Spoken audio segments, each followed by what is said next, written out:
We have some breaking news. Breaking news! From the world of WWE. An article from Inside the Ropes, their website, itrwrestling.com. The headline... Hello, Kenny McIntosh, my good friend. The headline, Jim. Lana hits out at toxic WWE for brainwashing her. What? Wait. She's been brainwashed. Not only, I have so many questions. How did they find it? Where did they get a little tiny brush like that could wash something that small? Well, before we talk about the size of her brain, let's actually get to the substance of this article written by James Holder. Here it is. Former WWE star Lana has lashed out at the company, branding the work environment toxic and claiming all they wanted her to do was wear pink and get her ass kicked. CJ Perry, formerly known as Lana during her time in WWE, has hit out at the company in a new post on social media. The star joined WWE in 2013, managing the man who would later become her real-life husband, Rusev, now known as Miro in AEW. Miro! So this chick, she's the fake Russian, right? She was Russian, and then she exposed the business and blew the whole thing by just dropping the accent. Well, she was the ravishing Russian, which may not go over well today, but I believe she actually is... Her family is from, I don't know where she's from, but someone told me she actually is either Bulgarian or something. Like, it's a shoot. The accent was a work. Yeah. But she may I don't care. I don't care if she came from goddamn, fucking Web City. If she had an accent on TV and then she stopped using the accent, well, she's a shits. If you're going to use an accent, you better keep it, because elsewise it's phony. But go ahead. Following a successful stint alongside Rusev all the way to the upper echelons of the main roster, Lana also began to appear as a wrestler, mainly at live events. Remember, we saw a couple of those, didn't we? After Miro was released, in 2020, Lana transitioned into being a full-time, on-screen, in-ring performer via a short-lived storyline with Bobby Lashley. However, Lana was released June 2nd, 2021, alongside the likes of Braun Strowman, Aleister Black, and Ruby Riott, amongst others. Boy, what do all those names have in common that Lana doesn't? Even Tony didn't want her. And her husband works there. Posting on Instagram to celebrate her recent birthday, Perry thanked fans for their birthday wishes before looking back at her time in WWE. She shouted out a number of people who helped her during her run with the company, while also hitting out WWE as a whole. And let me scroll down. There's a lot here. And here she posted a photo of her ass. Hold on. Hey, that's always good to make a point. Hey, you think I'm lying? Here's a picture of my ass. There are girls I've known for years, and all of a sudden, like on Facebook, I'll go check in, like a photo be like, oh my God, that's just her ass. Like, what the fuck's she posting this for? I'll never see her the same way again. I'll just see that ass. But anyway, here's what Lana had to say. Thank you all for the amazing birthday wishes. Swipe to see my crazy past year. The last couple of days here have been so emotional for me when I look back on everything that has happened to me this past year. From being on a poster at WrestleMania, having a match with one of my best friends and favorite dance partners, Trinity Fatu. Oh, God. That's Naomi. At WrestleMania. I know, but now she's using wrestling terminology. One of my dance partners. Filming the craziest reality show reboot for Viacom's Surreal Life, living in the house with iconic legends. At Tamara Braxton, thank you for helping me deal with my mental health and anxiety. Can't believe I booked 2 movies in the past 6 months. I can't either. On my birthday, I was filming an action movie where I Wonder which one she went to see. On my birthday, I was filming an action movie where I play an assassin for Paramount Plus, where I was blowing up cars and kicking strong men's asses. Talk about a complete 180 from WWE, only wanting me to wear pink, have blonde hair, and have my ass kicked. I had the most amazing time with my sister and family this past year because I finally had some free time and wasn't on the road with WWE 300 days a year. Oh my God, she was on the road 300 whole days. That means you got 65 off, you lunatic. It's a wrestling business. She tagged Natty Neidhart, TJ Wilson, and Liv Morgan, I believe. Thank you for believing in me when I had no confidence left. On my birthday, I was able to film and celebrate being alive. And another healthy year, and healthy another year. I read it the right way. She wrote it the wrong way. And healthy another year. Oh no, she wrote it the right way.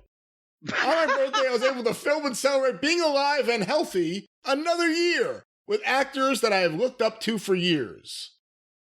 I'm so beyond grateful. I can't believe how far my life has come in a year and how brainwashed I was from the toxic environment that I had worked in for 8 years. I allowed it to define my identity and self-worth.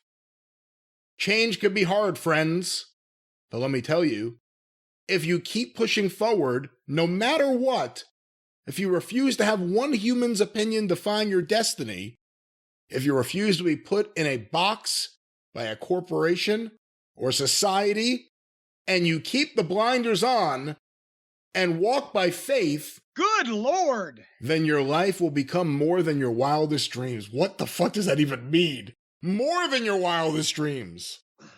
Have the audacity to chase the big dreams. Chase them passionately. Have an undeniable work ethic. Be teachable. Did Cody write this? Take calculated risk. I don't know, but did she workshop it? Be brave. Take responsibility when wrong. It's okay to make mistakes, as long as we learn. To all my friends in show business and wrestling, remember, we are playing make-believe. Oh, fuck. So have fun. Be kind. Forgive. Always walk in love. And then there's a picture of her husband Miro hugging her, and she's showing off that ass. It's all make-believe. Here's the fucking thing. I've never met this woman. Don't want to. Don't have any personal opinion, positive or negative, based on any interaction, except, again, it's another goof that has somehow been allowed to get in the wrestling business that instead of being thankful that she was ever on television, is now always brainwashed and so toxic, but now I get to do reality TV and all this, and I'm acting and blah, blah, blah. Look, same thing as the Bellas, same thing. It was Big Swole and AEW, and sometimes it's the guys, although the women seem to want to run their pie holes a little bit more these days. But it's always one of the lower level people, whether male or female, that's lucky to have ever been in the show to begin with, that then leaves and goes, oh gosh, it was so horrible, and blah, blah, blah. Brian, where's the list of great Lana promos? Where's the list of great Lana matches?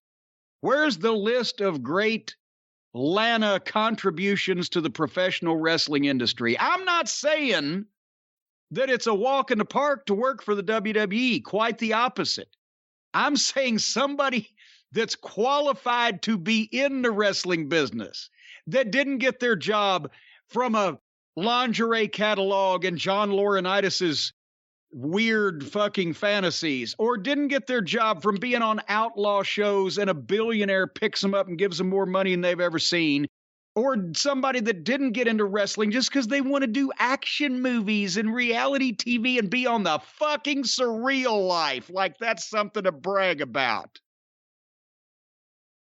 Another example of somebody got in a wrestling business somehow, didn't probably ever understand it, and now that they're out of it and they've used it to move on to do something else where they can call attention to themselves on TV, it's such horrible things in the wrestling business.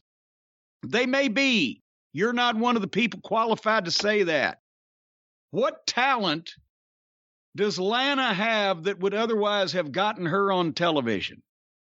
Well, I believe she has done some acting, and she's a dancer. She's done some dancing stuff, and acting and dancing together. Well, good. Then why don't she act and dance somewhere else and not get in the, if she's not meaning to be in the wrestling business, don't get in the wrestling business. I get just a taint tickle out of all these people that just bop in and waste everybody's time for 3 or 4 years and then decide, oh, I don't want to be in wrestling. I want to do something else.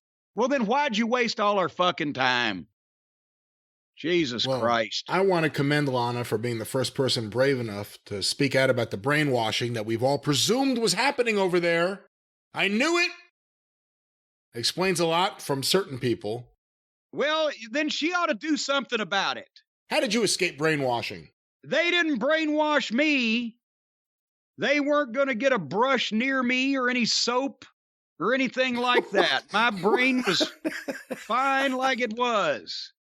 No liquid detergent, no lye soap, no brushes or vacuums. My brain was dirty and I liked it that way. I'm a man with a dirty mind.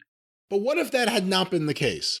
What if they had successfully brainwashed Jim Cornette, and then eventually, once you got back to Louisville, you realized what went on, and you wanted revenge? Off the bonds and the shackles of tyranny that they had laid upon me, and I've got a new brain. That's that right. Wasn't washed. And you're ready to make the people who brainwashed you be responsible for this heinous act. I gotta call a lawyer, don't I?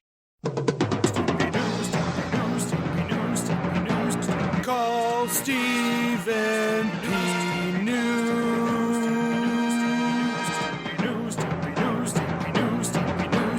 If you need to sue.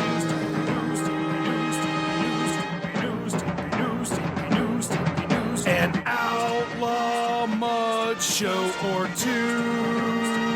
Those are the rest. Oh, yes, man with itchy trigger finger. I was going for, yes, you need to call a lawyer. And then I was going to say, well, I know who, but nevertheless, the music has played, and that indicates to everybody that newlawoffice.com, the man, the myth, the legend, Stephen P. New at 888-692-8084 is in the house. And I'll tell you another thing. You don't have to worry about Stephen being brainwashed. No, sir. He's had the finest doctors in America examine his head. They found nothing. He is ready. Well, no, don't say that. He's an incredibly bright man. Don't say they found nothing. Well, of course he's bright. They found nothing wrong, is what I'm saying. The doctors, they're looking for wrong things. They found nothing wrong, yes. He was completely cleared of having anything in his head. No, he has plenty in his head. There's nothing wrong with what's in his head. But it's all supposed to be there. There's nothing wrong with it. There's nothing that needs to be taken out. But folks, regardless of what you've got in your head, you need something in your pocket, and that's money. And that's what Stephen P. New can get you if you have been cheated, lied to, harmed, or in other ways been treated poorly by any major corporation or any well-heeled individual that might come along that we can make a pigeon and get something out of one way or another, folks. Well, no, don't say that. Don't say that either. Steve P. New is going to get you paid one way or another. You'll think that your fucking ass is an ATM the way that the $20 bills are going to be falling out of it. You're literally going to be losing. Gold coins are going to be dropping out of people's uteruses and everything when they get involved with Stephen P. New. And, of course, the big news now is that the Johnson & Johnson Shell Corporation that they set up to pawn off the asbestos-ridden talcum powder business onto is trying to file bankruptcy to get out of judgments. But we're smart to that, and Stephen P. New and his cohorts are going to be cracking down on that. They can crack down on anyone that's cracked you up, whether it be poisonous materials and cancer-causing agents or illegalities in business dealings or whatever the case may be. If you feel like that you have no choice but to seek legal recourse, Stephen P. New at newlawoffice.com, 888-692-8084 is the man for you, the consigliere of the cult of Cornette.